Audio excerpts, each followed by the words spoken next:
What I'm about to tell you happened a year ago, when I accepted a research job in a remote town in Oaxaca.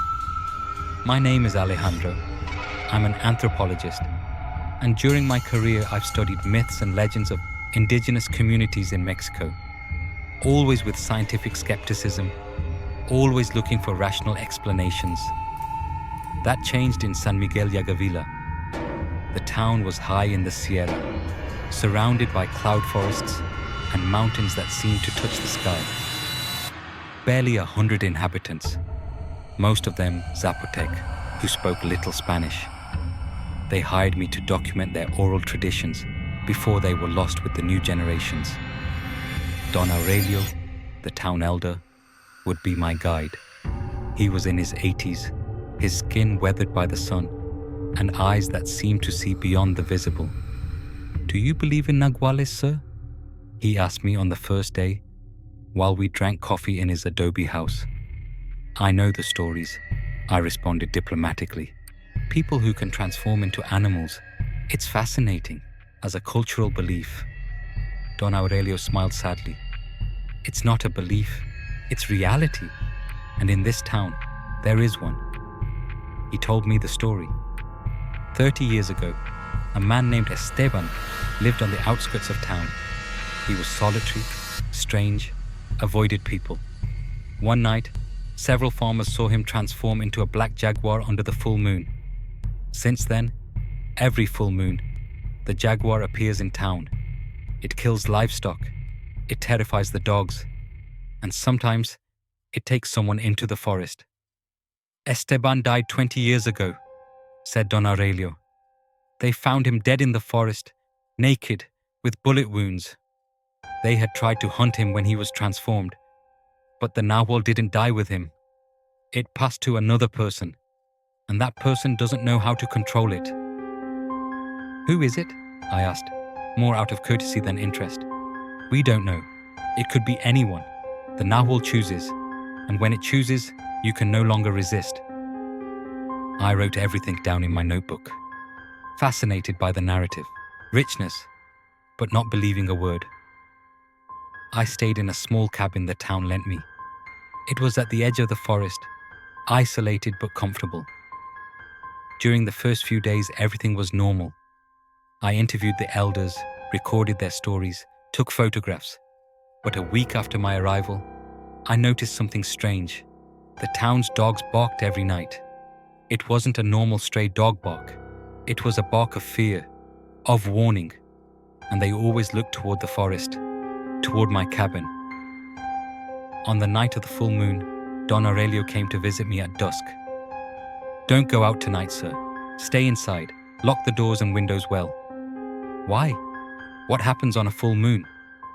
"The nahual comes out to hunt, and you are a stranger here. You're not protected like we are." "Don Aurelio, with all due respect, I don't believe in—" "You don't have to believe," he interrupted me. "You just have to survive. One night, that's all." He left before it got dark. I stayed alone, watching the moon beginning to appear in the sky. I followed his advice. I closed all the doors and windows. I locked the bolts. I stayed inside with the lights on, working on my notes. Around midnight, the dogs started barking. It was a frantic, desperate chorus. And then, one by one, they went silent, as if something was silencing them. I turned off the lights and peeked through a crack in the window. The full moon illuminated the clearing in front of my cabin. And there, emerging from the forest, I saw something that made my blood run cold. A jaguar, enormous, black as night. Its eyes glowed with an unnatural yellow shine, but it didn't move like a normal animal. There was something human in the way it walked, in the way it observed the cabin, as if it were thinking, calculating. It approached slowly. It stopped in front of my door. It sniffed the air, and then it did something no jaguar would do. It stood on two legs. It reached for the door handle with its front paw. It turned it slowly. The door was locked, but I could hear how it tried to open it, with intelligence, with purpose. I backed away silently, holding my breath. My rational mind screamed that this wasn't possible. Jaguars don't do that. Jaguars don't try to open doors. When it couldn't open the door, the jaguar walked around the cabin. I could hear it. Its heavy steps on the ground, its deep breathing. It stopped at each window trying to find an entrance.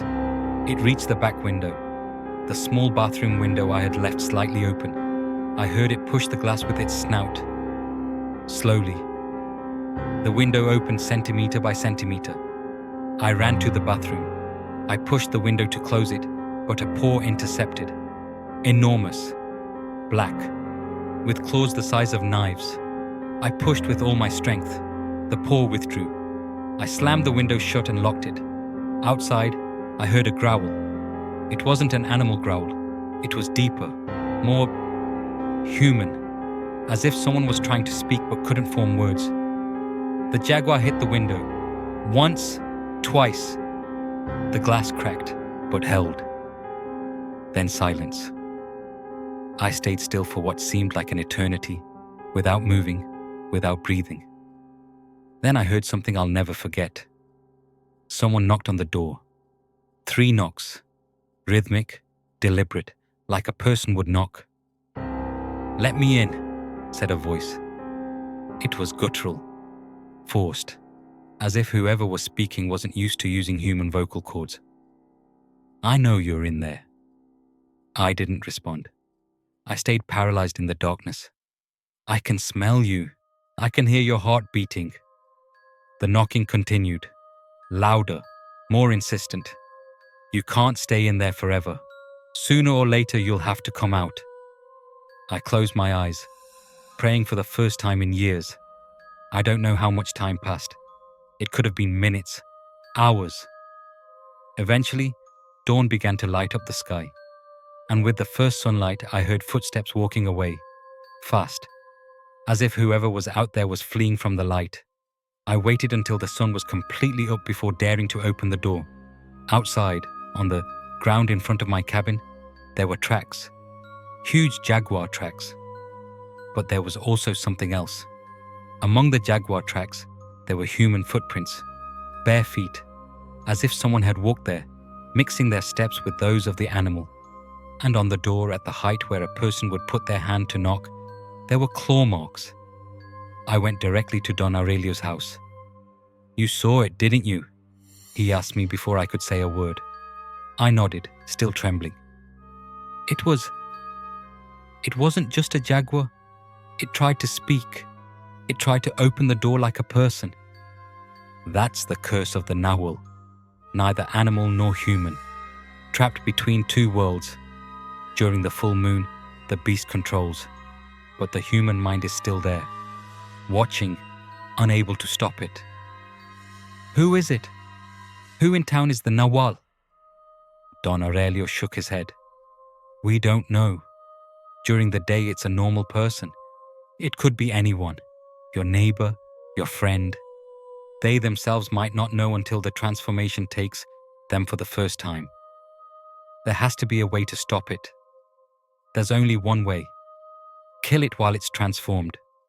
But if you kill it in animal form, you also kill the person.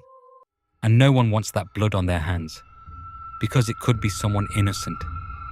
Someone who didn't choose this." I stayed another week, finishing my research. But I never felt safe again. During the day, I looked at every person in town, wondering if it was them. Was it the young man who sold me tortillas? The woman who washed clothes in the river? The boy who played in the plaza? Any of them could transform when night fell. The day I left, Don Aurelio gave me one last piece of advice. "If you ever return through the Sierra at night, sir, and you see a black jaguar, don't run, don't scream. Just close your eyes and pray it has already hunted that night." 12 months have passed. I returned to the city. I resumed my academic life. I wrote my research, although I omitted the part about the jaguar. No one would have believed me. But 3 nights ago I had a dream. I was back in the Sierra. It was a full moon, and the jaguar was in front of me. It transformed, The black skin receded. The paws became arms. The snout flattened to form a human face. And when I saw that face, I screamed. It was me. I woke up drenched in sweat. I looked at my hands in the darkness. Normal. Human. But when I went to the bathroom and turned on the light, I saw something that made me fall to my knees. On my back there were marks. Deep scratches, as if something had tried to get out from inside. And my nails were full of dirt, as if I had been digging or hunting. I checked the calendar. Full moon. Last night had been a full moon, and I don't remember anything I did after falling asleep.